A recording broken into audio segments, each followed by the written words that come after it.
Hello and welcome to Fels podcast, where we dive into the stories of remarkable individuals who embody the flourishing entrepreneurial lifestyle. My name is Lucia, and in this episode, we have an inspiring story that is going to help you redefine your understanding of what it means to be successful in a global context and global leadership. Today, Sylvia Huang is joining me, and Sylvia is LinkedIn's top entrepreneurship voice. She has a remarkable career spanning across different industries and different backgrounds, roles, responsibilities, and even countries. She is currently founder of Be Mighty, which is a community of founders, experts, leaders, and investors worldwide. And she is also startup mentor and advisor. Today, we'll be talking about many things from what is the difference between a startup and a corporate environment, how to choose your path, how to understand the importance of different aspects of succeeding in your role, and importance of volunteering and importance of international experiences, as well as how can you start your entrepreneurial journey right away. And with that being said, Sylvia, it's an absolute pleasure for me to have you with us today. Welcome to our podcast. And let's just start with you briefly introducing yourself to our audience. Tell us a bit more about your journey and your background and all of the different things that you've been up to. Thanks so much, Dusan. I'm really happy to be here and I'm very honored. So a bit about myself. So I'm Sylvia and I'm originally from Singapore. My journey has been an interesting one across different countries. So I started my career in Japan, in corporate Japan, in asset management with Blackrock, and I did my MBA in France, language INSEAD, and I experienced startup life in Malaysia, and from there I moved to Australia, back to corporate, to asset management before diving into startup life back once again. So it's been a roller coaster ride, or should I call it a rocket coaster ride as an entrepreneur? But it's been a great one. Yeah, looking forward to share the lessons learned along the way. Oh, that is awesome. So there is a lot to unpack in that journey, and I'm very excited for us to kind of go through all of the different stages and milestones that your career has had and how that have helped you get where you are today.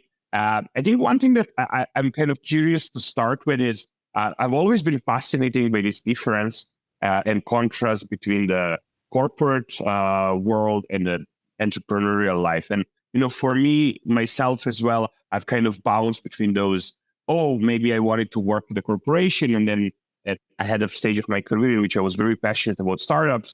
And I've always been fascinating to hear how people are going about understanding, what is the difference and how they go about choosing what is the right path for them or what is the right environment for them in different stages of your career. So you said you started your career being at a corporation, and as your career progressed, you kept moving towards and more of an entrepreneurial journey. So can you tell us a bit more about, why did you think at different stages of your career those things were right for you, and what did you learn from kind of making that switch from a corporate to more of an entrepreneurial lifestyle?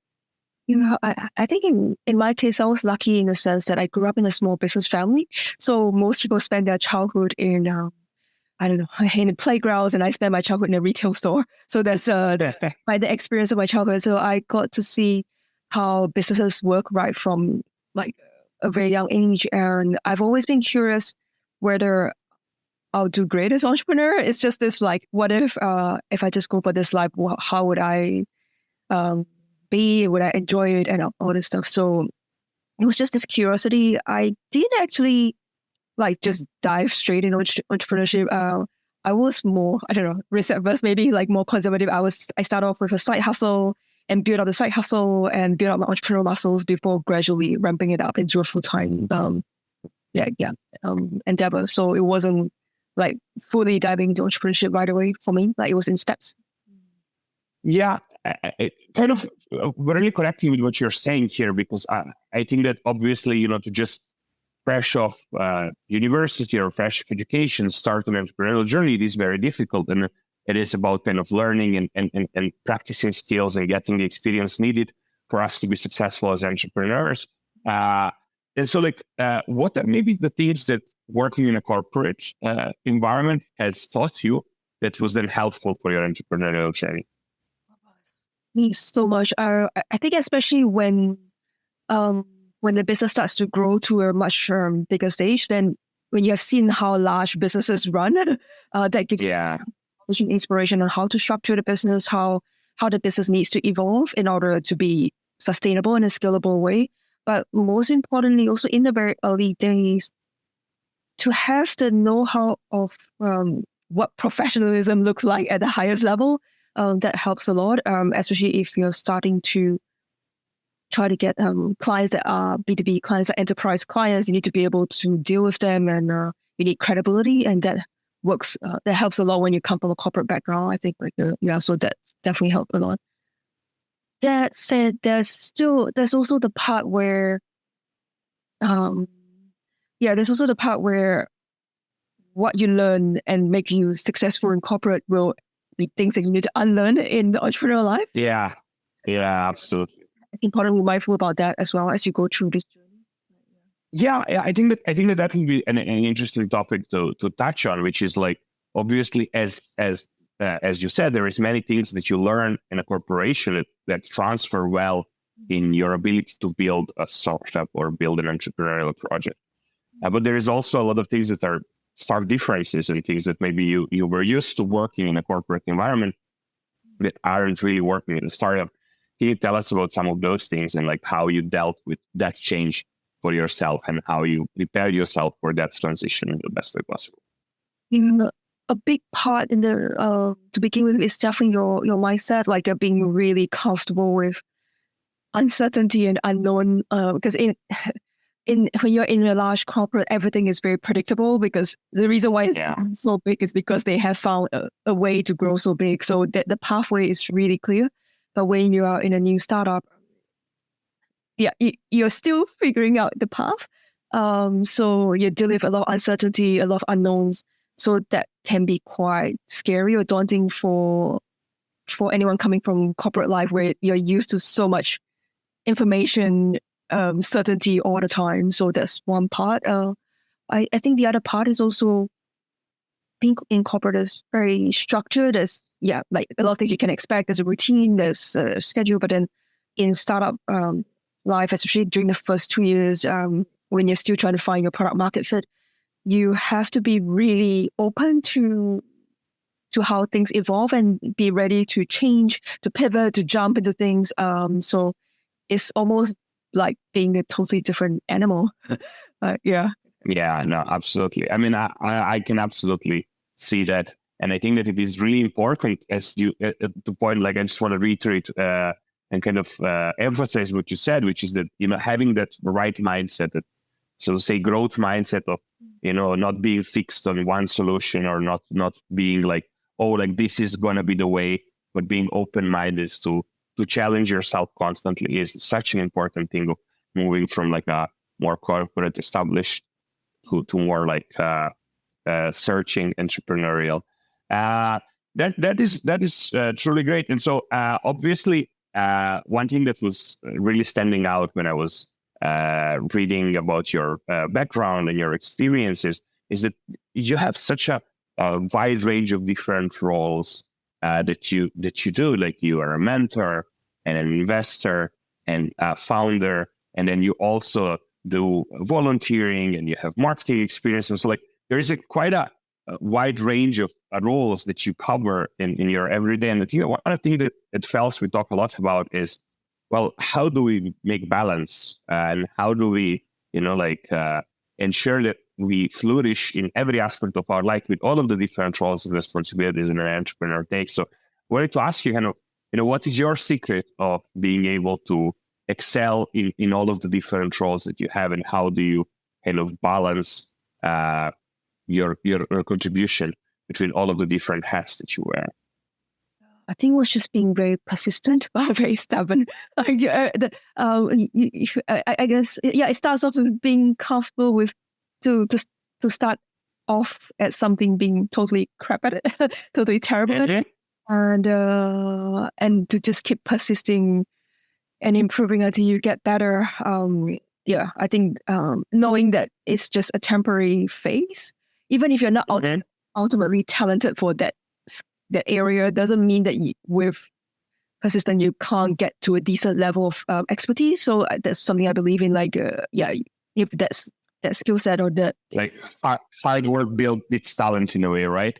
It's like, yes, there are people that are talented and maybe naturally they're going to be fast in picking up things, but if you work hard and you're persistent, you'll always beat out in the long run and anyone else, because that persistence always wins. I couldn't agree more with you.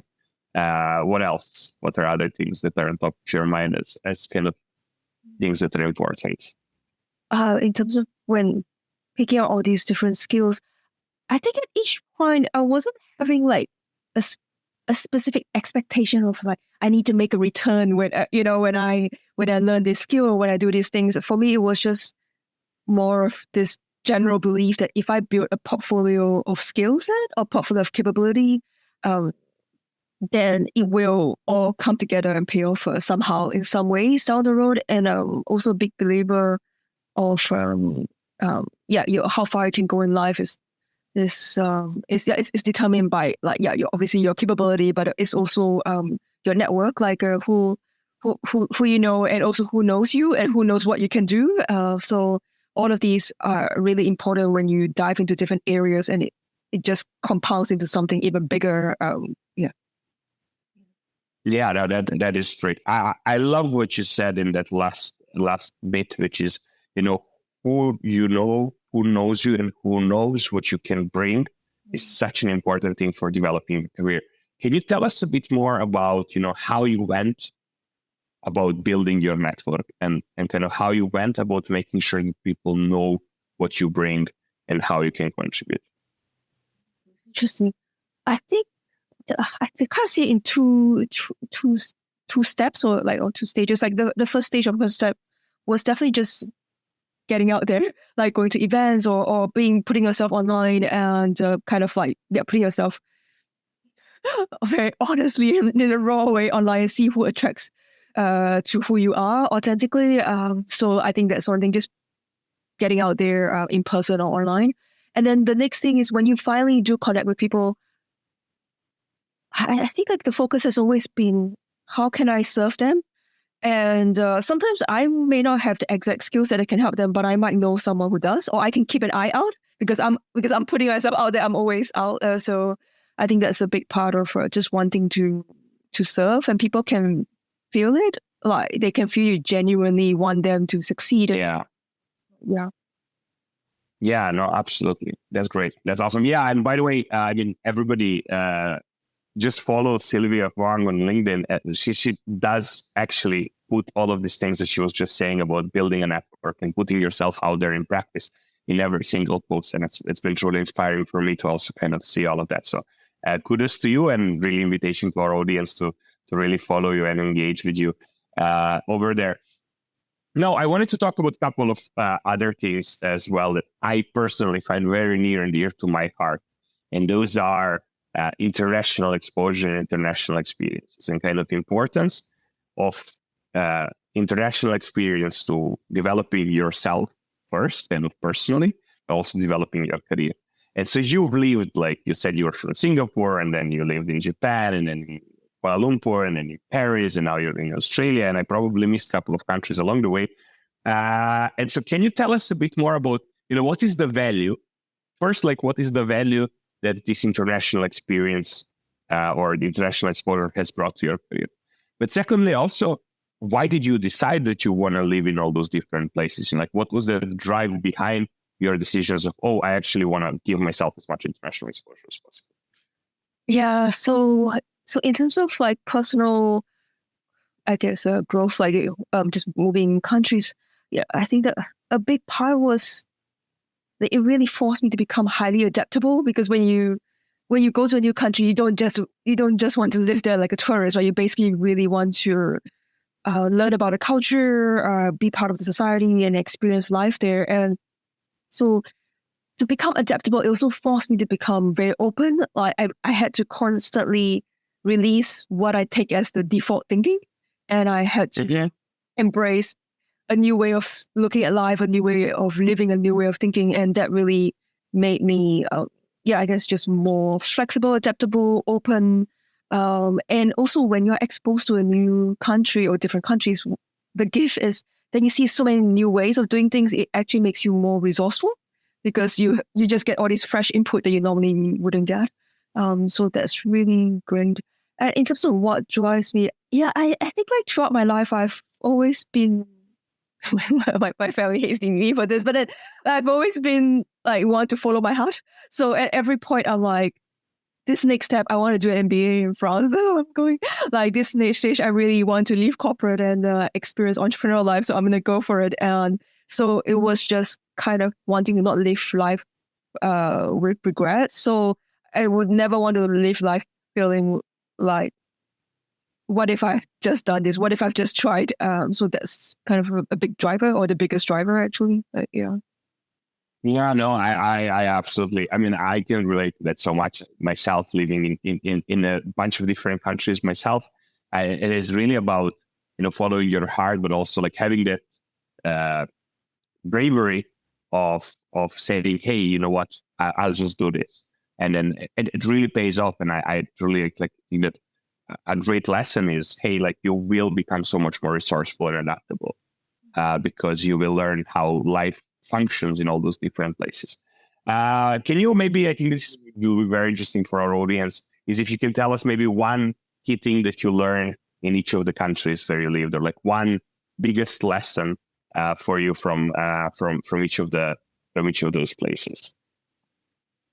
Yeah, I think if I think about like when I was in Japan, like what I was really impressed was by the dedication of people. Like you can have everyone from like the highest level executive to the janitor will put in so much dedication in like doing their work, like cleaning the toilets, right? So or emptying the trash bins, and it was just that dedication to like regardless of what what your job title is, like you really just want to take pride in the work that you deliver. So for me, that was a big lesson that I really learned, and I still carry that attitude with me now. And no task is ever too small. I always just roll up my sleeve and get things done, and feel proud of that. Yeah. So when I was in France, like I would say, I don't know, I just really love the French joie de vivre, like the joy of living. Like they were really present in the moment. Yeah. Because being a Singaporean, so what I learned from being a Singaporean is like you're constantly like very goal oriented. You're planning. You're very practical. You have very high performance focus. And in France, it was more like also appreciating the beauty and the poetry of life. I mean, obviously they are also very much into excellence and all, but at the same time, I feel like there's still moments where they just pause and appreciate the beautiful moments of life. And for me, that's something that I consciously think back of and try to apply it now. And in Australia, what's been really interesting is I think through my interaction with people, it's like it doesn't matter if you're not perfect. Like so many of coming from an Asian background, we're almost like we'll only try something if we can be perfect in it or if we can be super good at it. And where I feel like here, my colleagues here or my friends here I meet, like they would just go do something for the joy of it, like, for the fun of it. Like you don't actually have to be like the best in everything you do. Sometimes you can just simply do something because it's an interesting activity. And for me, I really have to like unlearn the Asian side of me and kind of just be a human, enjoy being a human being. Like, yeah. That is brilliant. Thanks so much for sharing all that. I think there's so many nice lessons packed into those small snippets of your experiences, from like learning how no task is too small, to learning how life is there to be enjoyed, and as well we want to push ourselves and have high standards. We also need to give ourselves the joy of enjoying small things, and then also about learning that you just need to go out there and do things. That's brilliant. And then there is a second side that was very fascinating to me, beyond your internationalism, is also that in all of those different places where you moved and lived, you volunteered. And so you kind of have volunteering experience in Japan, in Singapore, in Sydney, but also in other places, Kenya. And I am just so fascinated by that because volunteering has been such an important part of my life as well. And just want to hear, why, like kind of what is the meaning behind volunteering for you? And then also, what are the things that volunteering has brought to you that has helped you be successful in your career? Yeah, it was interesting. So I first got into volunteering was really because I believe that the giver is the one that receives the biggest gift. Like, so when you help out, like you are actually the one who receives all the fulfillment of helping others. So that was kind of what got me first into volunteering. But throughout my journey of volunteering, what the biggest gift I've received apart from I guess actual moments when you're helping out someone during a certain project or activity is that it has developed me as a leader. Because when you're leading other volunteers, they are all volunteers and everyone's time poor, and you really have to find ways to understand how can you keep your volunteers engaged. And Yeah. and people come from all walks of life, different ages, different backgrounds. You have different motivations, different constraints, and you really have to like develop yourself as a leader in order to get a project from start to finish with great successful results. So for me, the unexpected outcome was that I really developed my leadership skills then through all these volunteer activity that I participated in. Yeah. That is brilliant. Absolutely brilliant. And like, as you say, it is when you learn how to motivate and drive volunteers, then you can motivate and drive anyone. I mean, I've spent 9 years volunteering before starting my career. And then I find it so easy now to like actually, lead the team. Yeah. Where like actually you already know how to move people beyond just, monetary or like financial reward, but move them by cause, by purpose, and then kind of equip them with belief and desire to make something greater happen. And that's obviously something that volunteering is great in teaching us. That's absolutely wonderful. I think that one more thing that I kind of found very interesting and like one kind of to, I think that well, our community is a lot of people who are kind of building their aspirations towards an entrepreneurial journey, and they're kind of trying to understand, hey, is this really something that I want to do? And if yes, how can I go about doing it? I see one more thing that you kind of highlighted in your experience is that you speak multiple languages at a very high level. And I'm kind of curious, how has that helped you in your entrepreneurial journey so far? Or like, what was the role that being able to speak in so many languages, how has that really helped you drive your success? Yeah, so the interesting part about like the doors that unlock when you speak at a more advanced level is that you start to be able to read the news and watch the movies, understand the music, and that just changes the way you think about things because you get exposed to a whole new world of thinking. So that was potentially like the biggest difference because you get to understand all this literature that in that other language. And of course, when you start to speak the language at a more advanced level, then when you hang out with locals, they do accept you in more, and then you get to also experience the local way of life more, just because you're accepted in more. You get to, or you also get to understand more when you just around and you just observe. And I think that definitely a lot. But you get to closer to the essence of the places that you live, I guess, and that is such a powerful thing. So you're joining us today as a founder of Be Mighty, which is a community of founders, experts, leaders, and investors worldwide. Can you tell us a bit more about Be Mighty? Can you tell us a bit more about the community that you're leading? And I've heard that you have some pretty exciting opportunities and programs that you are launching. So I wanna give you a bit of space to talk about that and introduce our audience to what that is. So I'm the founder of Be Mighty. So Be Mighty, is really a network of founders, experts, leaders, and investors. So we're global in 69 countries, and basically what we help is to accelerate our aspiring and new and even like existing seasoned entrepreneurs to get to the next step in their business. So at each point, they may need more connections. It could be network, or sometimes it could be learning, accelerated learning. And other times it could just be peer support, like accountability. So what we do is almost like a mini MBA or mini accelerator where through our membership, we support these entrepreneurs to keep progressing forward and having a clearer path forward and not feel alone anymore. So that's been something that's, we've been providing and really excited about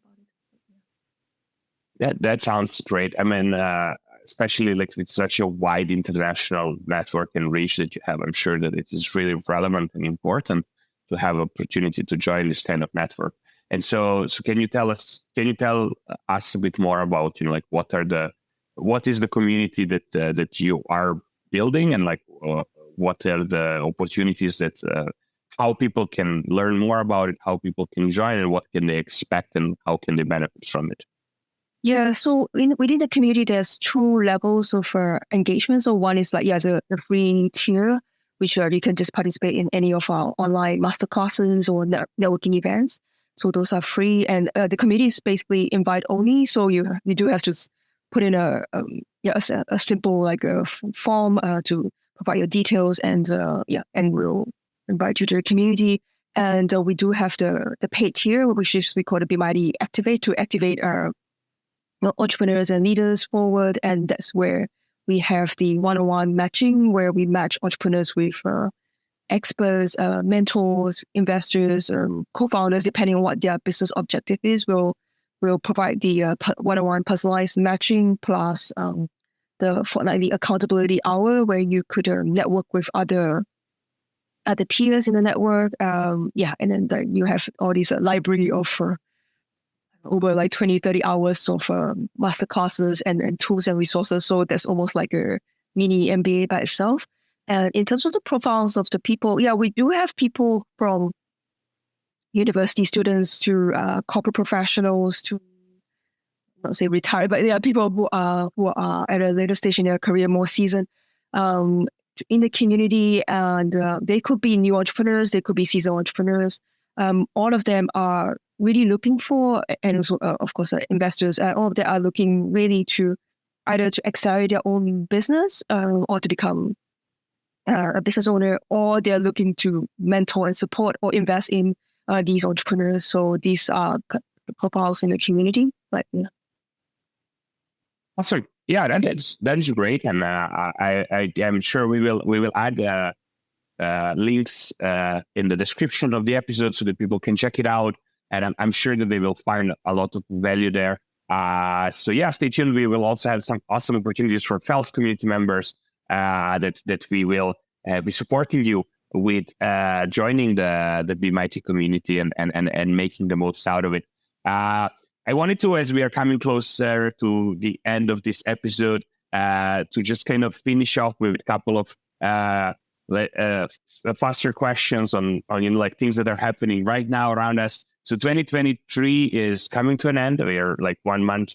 As we record this, we are 1 month away from the year ending. And so just wanted to ask you for what has been one biggest highlight of 2023 for you.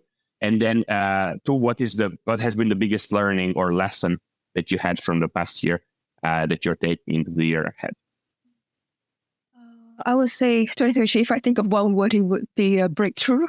Like, it's been a year of breakthrough for me. Like, been building Be Mighty since August last year, and it's just been going from strength to strength. Like, we've kept growing, and it's just been a series of breakthroughs, and just really grateful for that. And in terms of the lessons, the gratitude. I making me emotional, but then I realized that on this journey where you're constantly striving for the next big goal and next stretch target, like it's so important to pause and just be grateful for how far you've come, because even the challenges that you have today could be things that you dreamt of like 6 months ago that you wish you have these challenges. So like at each point, continue to be grateful for what you have, and also the people in your life, like just continuously be grateful for that. I think that's been the biggest lesson for me. That's wonderful. I'm very grateful to you for taking your time and really opening up and giving us all these wonderful words of advice and wisdom during this episode. Let's just close it off with one last question, which is how can our listeners find you, and how can they be useful to you, or how can they help you? I think, can find me on LinkedIn. Like, so I'm always posting stuff on LinkedIn, Sylvia Huang or Sylvia Huang channel. And definitely, feel free to follow the content and check us out on BMIG,